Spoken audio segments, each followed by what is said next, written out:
Daripada aset-aset ini dikelola oleh BUMD dan tidak menghasilkan apapun, bahkan di pihak ketiga kan, dan yang menikmatinya bisa jadi oknum BUMD dan pihak ketiganya, maka saya ingin seluruh aset itu dikembalikan menjadi aset Provinsi Jawa Barat.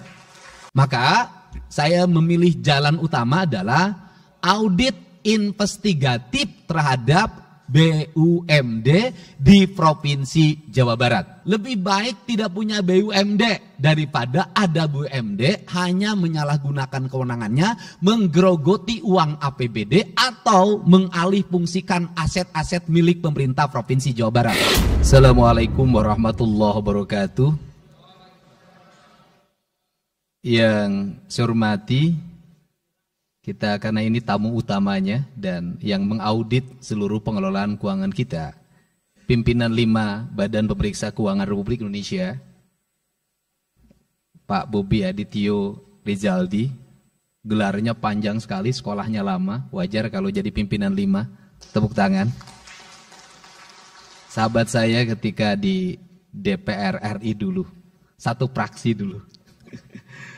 Yang saya hormati Dirjen Memeriksa Keuangan Negara 5 BPKRI, ini udah naik kelas dulu di sini, sekarang eselon 1, Kepala Badan Perwakilan Keuangan BPK Provinsi Jawa Barat, saya ucapkan terima kasih Pak.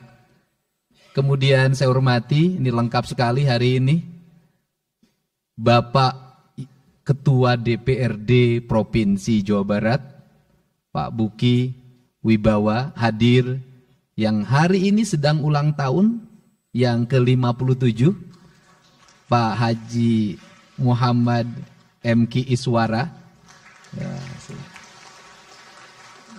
masih tampan, masih muda, karena dia tahu sangat setia pada istrinya. Salah satu faktor penyebab kesetiaannya karena istrinya jaksa tuh.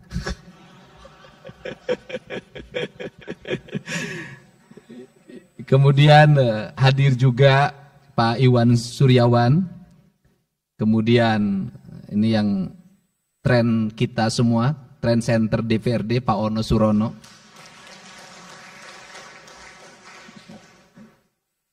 Pak Acep Jamaluddin pergi haji kan?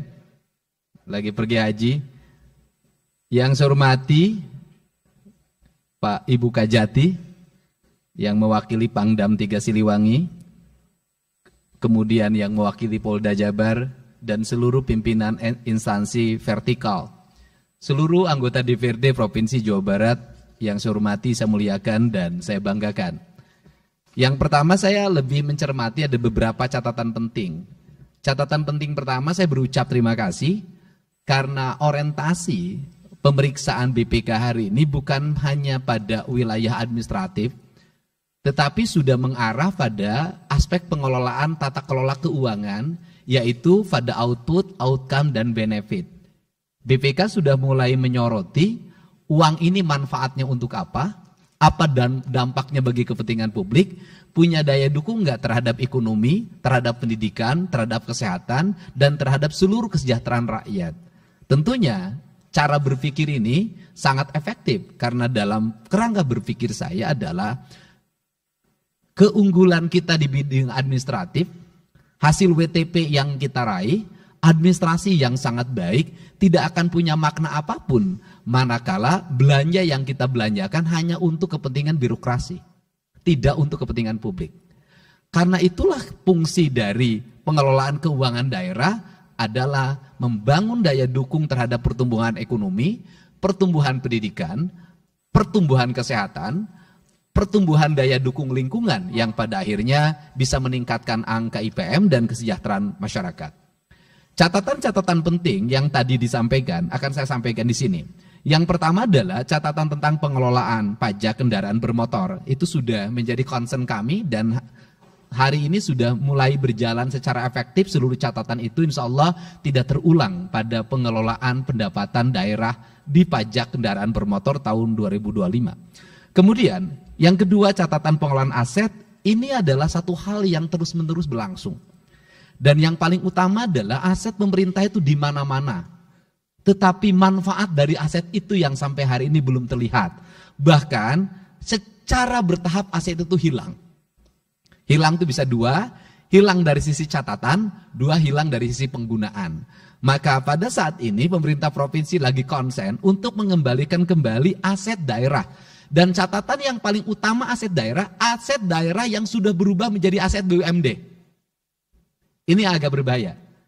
Ketika berubah jadi BUMD, oleh BUMD di BOT-kan. Kemudian oleh pemegang BOT-nya di ke pihak ketigakan lagi. Oleh pihak ketiganya di pihak ketigakan lagi. 3 kali perpindahan tangan. Dan itu terjadi di Palaguna yang kemarin disoroti oleh Wali Kota Bandung. Nah, komitmen saya mudah-mudahan bisa mendapat dukungan dari DPRD Provinsi Jawa Barat daripada aset-aset ini dikelola oleh BUMD dan tidak menghasilkan apapun bahkan di pihak ketiga kan, dan yang menikmatinya bisa jadi oknum BUMD dan pihak ketiganya, maka saya ingin seluruh aset itu dikembalikan menjadi aset Provinsi Jawa Barat. Nah, kemudian mengenai persoalan pengelolaan BUMD, bagaimana hukum yang harus dilakukan? Apakah BUMD ini harus dipertahankan atau harus dimusnahkan? Maka saya memilih jalan utama adalah audit investigatif terhadap BUMD di Provinsi Jawa Barat. Karena audit investigatif ini akan memberikan sebuah catatan penting apa yang mesti dilakukan oleh Provinsi Jawa Barat. Dari audit investigatif ini kita bisa melangkah untuk langkah-langkah berikutnya. Dalam pikiran saya adalah lebih baik tidak punya BUMD daripada ada BUMD hanya menyalahgunakan kewenangannya, menggerogoti uang APBD atau mengalih fungsikan aset-aset milik pemerintah Provinsi Jawa Barat. Gitu. Nah, itulah catatan penting yang disampaikan. Semoga WTP yang kita raih, yang paling utama ke depan adalah WTP-nya memiliki implikasi bagi kesejahteraan rakyat Jawa Barat. Itu saja. Saya ucapkan terima kasih atas catatan pentingnya dan insya Allah kami akan bekerja secara baik, secara cermat, dan kemudian kami akan bertindak berdasarkan tindakan-tindakan yang berorientasi pada kepentingan publik. Demikian saya ucapkan terima kasih dan saya sampaikan juga rasa gembira pada seluruh warga masyarakat Jawa Barat. Yakinlah yang hari ini kami lakukan mungkin menggusur, hari ini kami lakukan mungkin membongkar, hari ini kami lakukan mungkin menggeser, melarang alih fungsi, seluruhnya kami sebenarnya secara bertahap lagi mengembalikan kembali aset-aset Provinsi Jawa Barat. Saya ucapkan terima kasih. Wallahu muwaffiq ila aqwamit thoriq. Assalamualaikum warahmatullahi wabarakatuh. Sampurasun.